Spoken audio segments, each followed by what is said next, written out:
राजा अश्वपति एक महान राजा थे और इनकी पत्नी का नाम मालती था। मालती ने माँ भगवती सावित्री की पूजा की और सोचा कि दर्शन प्राप्त होंगे माता से, लेकिन दर्शन प्राप्त नहीं हुए।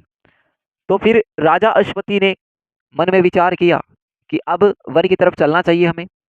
और जब राजा अश्वपति वन की तरफ गए माँ भगवती को प्रसन्न करने के लिए, तब आकाशवाणी हुई और मुनि पराशर जी थे। तो उन्होंने उनको बताया था कि आप गायत्री मंत्र का उच्चारण कीजिएगा, गायत्री मंत्र का। और पिछले अध्याय में हमने जाना भी था, गायत्री मंत्र के 1 दिन से 1 महीने के, 1 साल के, 1 करोड़ नाम जप, 10 करोड़ नाम जप से कितना कितना फल मिलता है।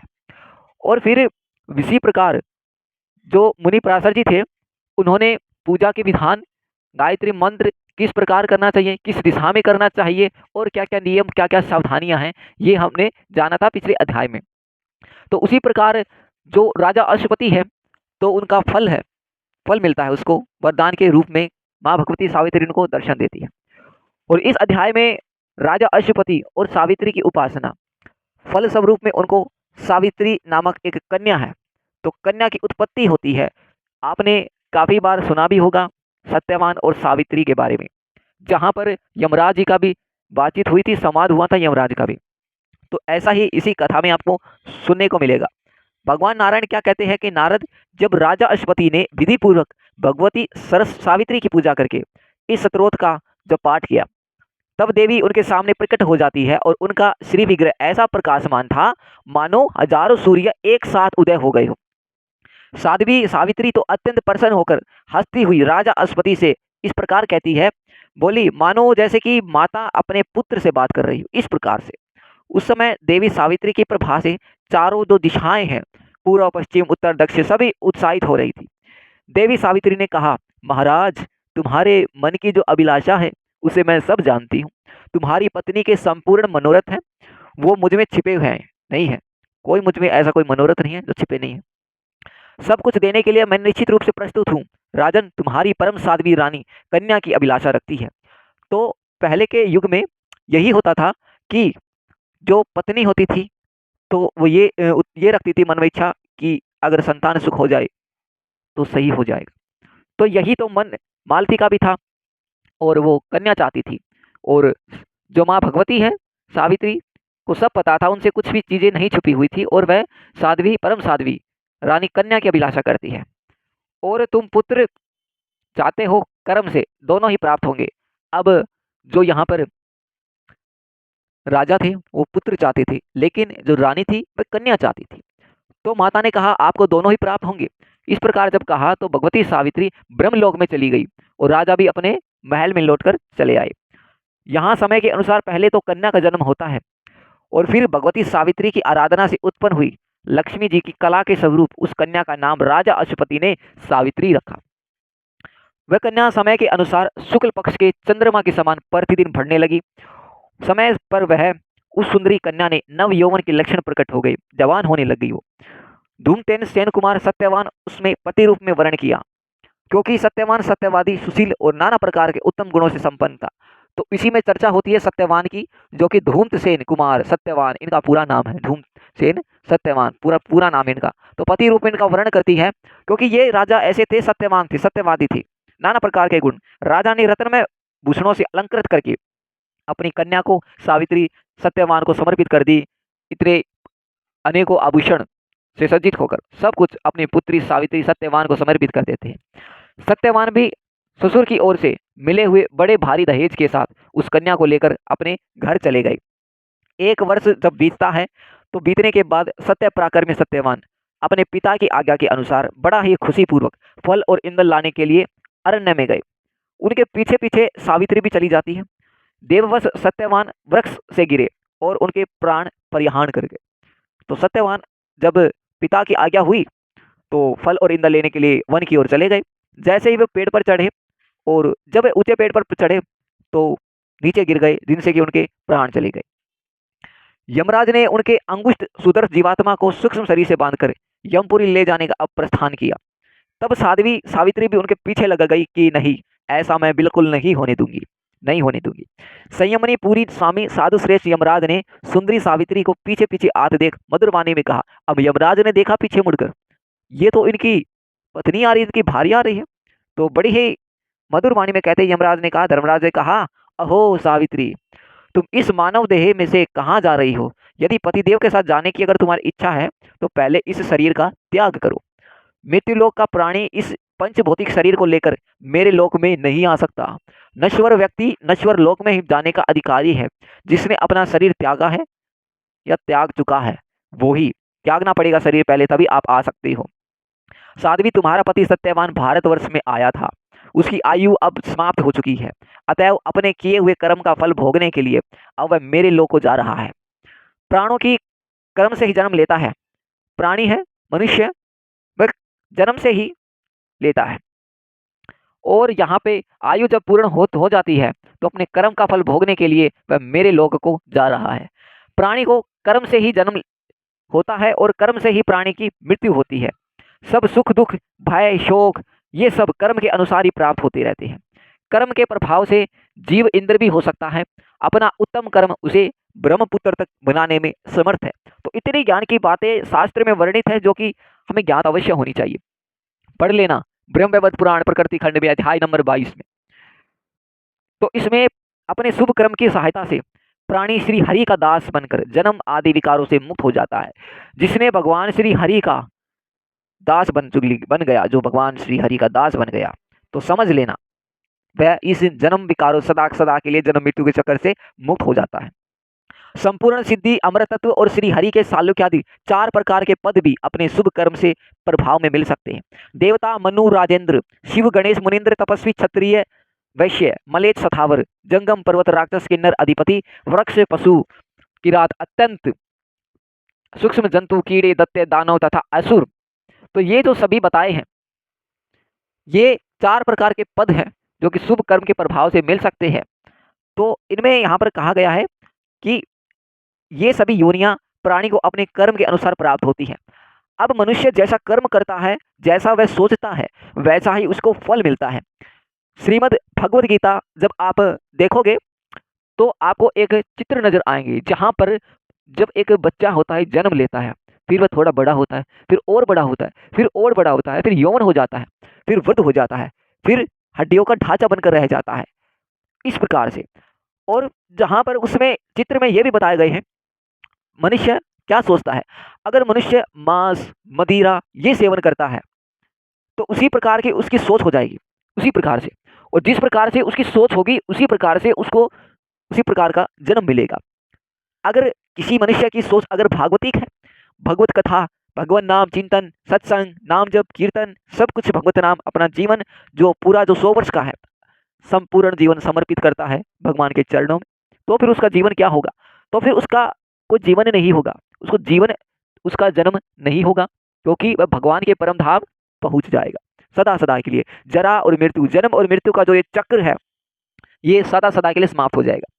अब बात करते हैं, श्रीमद् भगवद गीता में कहा था, भगवान श्री कृष्ण कहते हैं कि जब तक मनुष्य जन्म मृत्यु का जो चक्र तब तक चलता रहेगा जब तक वह मोक्ष नहीं पा लेता।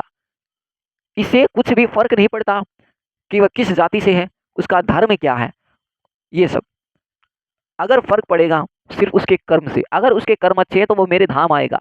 भगवान श्री कृष्ण खुले खुले कहते हैं, आप किसी धर्म से हो मुझे नहीं पता, मुझे पता नहीं तुम किस धर्म से हो, किसी भी धर्म से हो तो मुझे इससे कोई लेना देना नहीं है, लेकिन अगर तुम मेरा नाम सुमिरन करते हो, मेरा चिंतन मेरा ध्यान करते हो, तो ये मेरा दायित्व है, मैं तुम्हें पार लेके जाऊंगा, जन्म मृत्यु का जो चक्र सदा सदा के लिए समाप्त कर दूंगा, तुम मेरे धाम आओगे, मेरे धाम आके नाम जप कीर्तन सत्संग मेरे धाम आकर करोगे, ऐसा भगवान कहते हैं।